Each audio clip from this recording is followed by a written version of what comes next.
बीच एक और बड़ी खबर बता देते हैं। दोनों की मुलाकात से जुड़ी हुई चीन की चिंता पर पुतिन ने बड़ा बयान दिया है। पुतिन का अमेरिका पर सीधा हमला।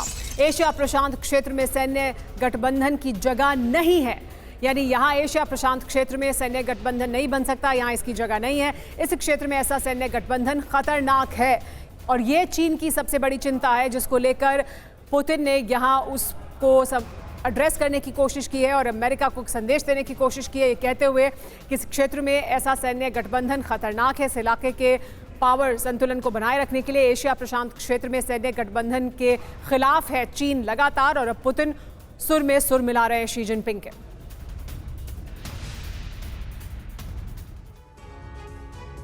लेकिन जिनपिंग पुतिन की दोस्ती से पश्चिम में टेंशन है क्या? पश्चिम के खिलाफ चीन और रूस का गठजोड़ और मजबूत हो रहा है।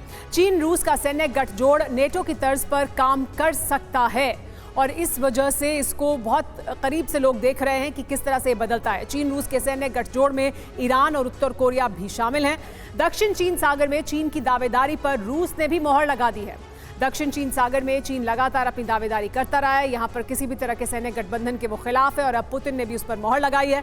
अमेरिका को एशिया प्रशांत क्षेत्र में आने से रोकने की पहल की गई है। मध्य पूर्व में चीन और रूस का दखल अब बढ़ेगा।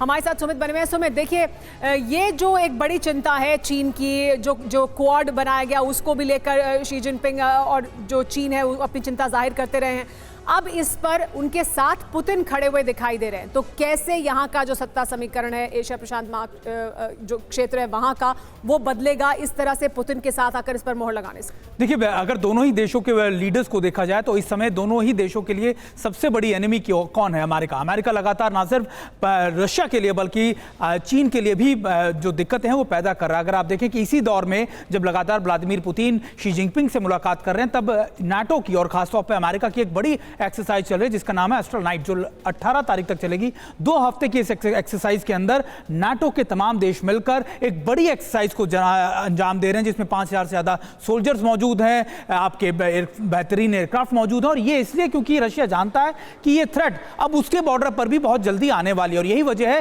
कि एक समीकरण या फिर आप कह सकते हैं कि एक मजबूती कोई देश अगर रूस को दे सकता है तो उसमें सबसे भरोसेमंद, सबसे ताकतवर देश है वो है चीन। और यही वजह है कि चीन को अपने साथ लेकर चलना, चीन को अपने साथ ना सिर्फ, देखिए, चीन के आने के 2 इंप्लीकेशंस है, ना सिर्फ उसके मिलिट्री इंप्लीकेशंस बल्कि उसके आर्थिक भी। पूरे यूरोप को अनस्टेबल कर सकता है चीन और यही वजह है कि रूस अपने साथ लेकर चलना चाहता है चीन को। और चीन के साथ वो गठजोड़ अब रूस दुनिया को पोस्चरिंग करके दिखाना चाह रहा है कि देखिए, हम अकेले नहीं है, हमारे साथ रूस है, हमारे साथ चीन है, हमारे साथ नॉर्थ कोरिया, और ये अलायंस बहुत मजबूत है आपको अनस्टेबल करने के लिए। और इसको अब आपको ध्यान देने की जरूरत है, ये बताने की कोशिश है कैसे कि 2 बड़ी ताकतें एक साथ खड़े हैं और एक दूसरे का सहयोग कर रहे हैं। एक और बड़ी खबर बता देते हैं, खार्किव पर नेटो की रणनीति की जानकारी भी सामने आ गई है।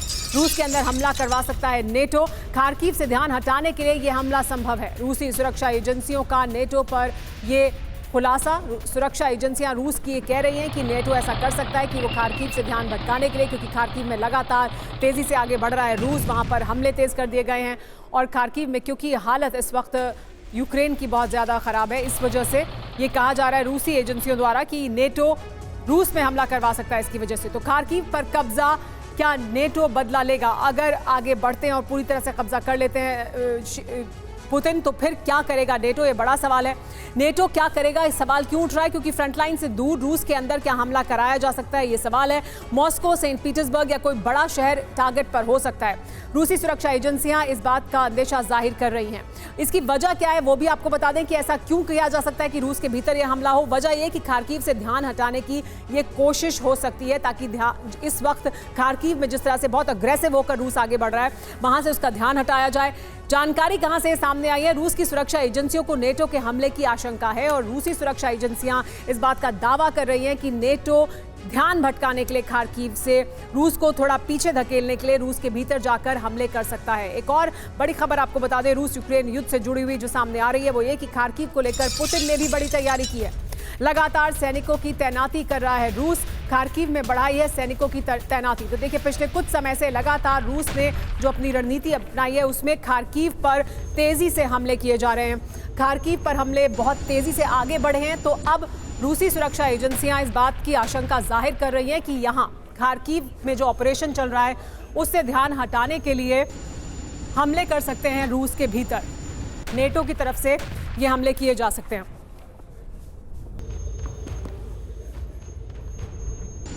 तो देखिए, खार्किव को लेकर पुतिन ने भी लेकिन बड़ी तैयारी कर ली है।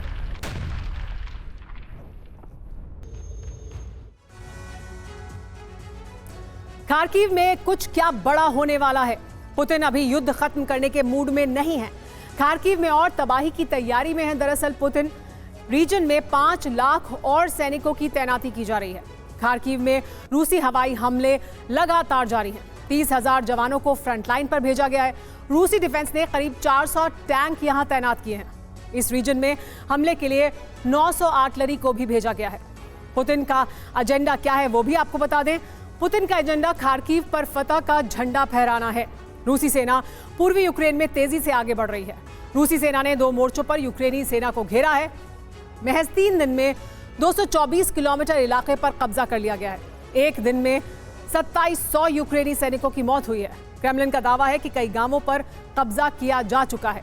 रूसी फोर्स ने 20 किलोमीटर तक बफर जोन भी बना लिया है। उत्तर पूर्व में रूसी सेना को रोकने के लिए इस समय भी संघर्ष जारी है। लेकिन खार्किव की अहमियत क्या है वो भी जान लीजिए। खार्किव कहां है और इसकी क्या स्ट्रेटेजिक अहमियत है। तो कीव के बाद यूक्रेन का दूसरे सबसे बड़ा शहर है ये। रूसी बॉर्डर से सटा हुआ इलाका है, यानी रूस की तरफ से अगर आप यूक्रेन में दाखिल होते हैं तो बहुत करीब का इलाका है।